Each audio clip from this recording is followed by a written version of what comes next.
अनुग्रह लघु दैनिक मनन में आपका एक बार फिर से बहुत बहुत स्वागत है। मित्र, आज हम मनन करेंगे भजन संहिता 92 और उसके 5वें और 6वें पद पर। इसमें भजनकार इस प्रकार से कहता है, हे यहोवा, तेरे काम क्या ही बड़े हैं, तेरी कल्पना बहुत गंभीर है, पशु समान मनुष्य इसको नहीं समझता। मित्र, इस पद पर ध्यान दीजिए, यहाँ मनुष्य की तुलना पशु से की गई है। आपको आश्चर्य होगा कि वचन मनुष्य को भी पशु कहता है। एक और पद देखिए, भजन संहिता 73 उसके 22 में भजनकार इस प्रकार से कहता है, मैं तो पशु सरीखा था। एट द सेम टाइम, यदि आप आधुनिक दर्शन शास्त्र में जाइए तो प्रसिद्ध यूनानी विचारक अरस्तु ने इंसान को सोशल एनिमल कहा है। उसकी प्रसिद्ध परिभाषा आपको याद होगी, man is a social animal. तो साथियों, आज इसी क्रम में हम एक नए विषय पर मनन करेंगे। व्यवस्था विवरण और लैव व्यवस्था की पुस्तक में देखें तो हमें शुद्ध और अशुद्ध पशुओं की चर्चा मिलती है। उदाहरण के लिए लैव व्यवस्था 11 उसका 3 और व्यवस्था विवरण 14 उसके 6 को देखा जा सकता है। इन पदों के अनुसार वही पशु शुद्ध हैं जो पागुर करते हैं और जिनके खुर फटे हुए हों।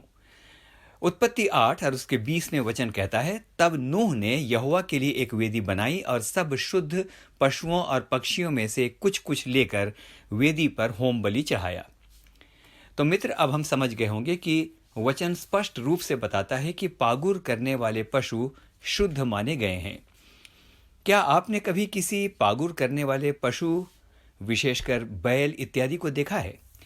यदि उन्हें ध्यान से देखें तो आप पाएंगे कि जब वे चरते हैं तो खाते चले जाते हैं, लेकिन जब खा चुकते हैं ना, तो किसी जगह की तलाश करते हैं, घूम घूम करके तलाश करते हैं जहां वे बैठकर आराम से पागुर या जुगाली कर सकें।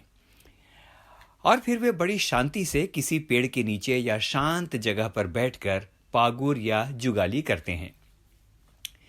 मित्र, मैं अपने जीवन के लंबे समय तक गांव में रहा हूं। मैंने पागुर करने वाले पशुओं को बहुत ध्यान से देखा है। उन्हें देखकर ऐसा लगता है कई बार जैसे वे बड़ी शांति से बैठकर ध्यान कर रहे हैं। मित्र, पागुर करना यानी जो कुछ खाया है उसे फिर से अच्छी तरह से चबाना, ताकि जो कुछ खाया है वह शरीर के लिए पूरी तरह से लाभदायक हो। आइए अब इसको आत्मिक रूप से देखें। तो परमेश्वर चाहता है कि हम भी पागुर करें। हमारे साथ अक्सर होता यह है कि हम जीवन की रोटी या मन्ना या वचन, जो भी कह लीजिए, खाते तो हैं, रोज खाते चले जाते हैं, लेकिन उसे पागुर नहीं करते, यानी उस पर दोबारा मनन नहीं करते, सुनते चले जाते हैं। मित्र, आत्मिक उन्नति के लिए पागुर या जुगाली करना या रिवीजन बहुत जरूरी है।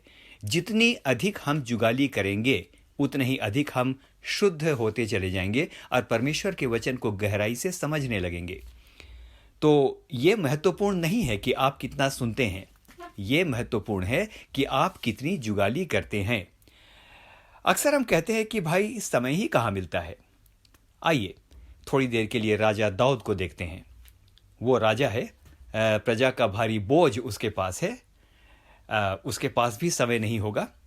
वो बहुत व्यस्त है और मुझे निश्चय है कि वो हम सबसे अधिक ज्यादा व्यस्त होगा। लेकिन सुनिए, वो भजन संहिता 63 और उसके 6 में क्या कहता है।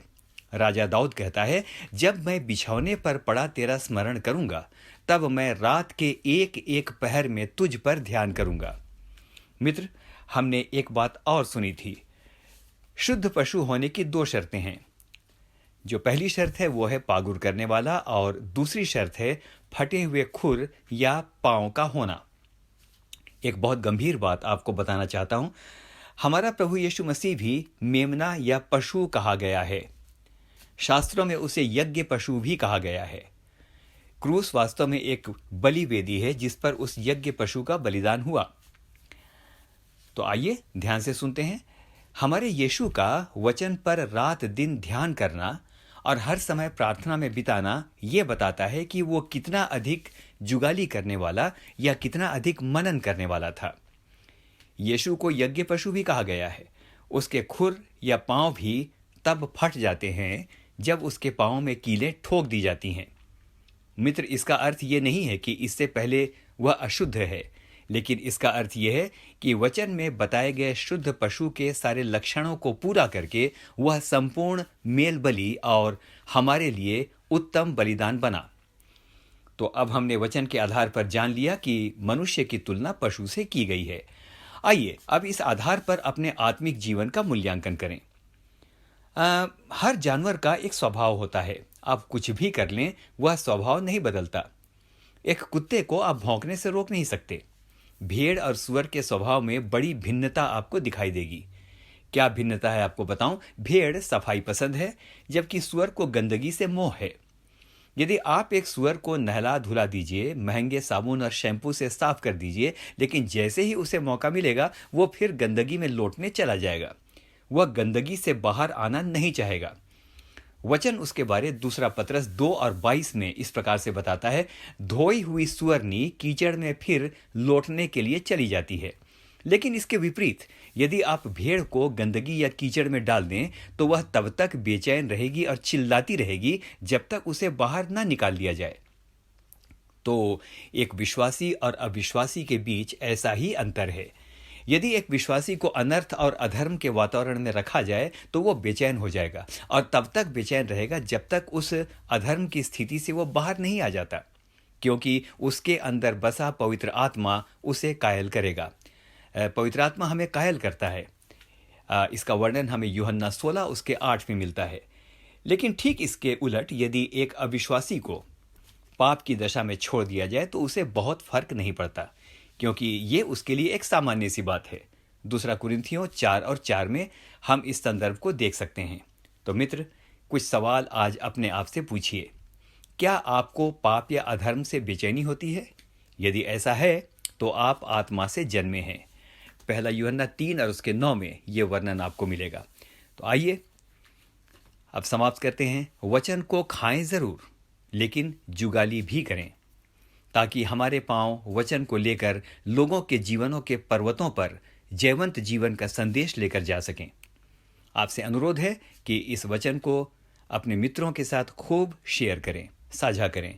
हम में से हर एक को परमेश्वर आशीष दे। आमीन।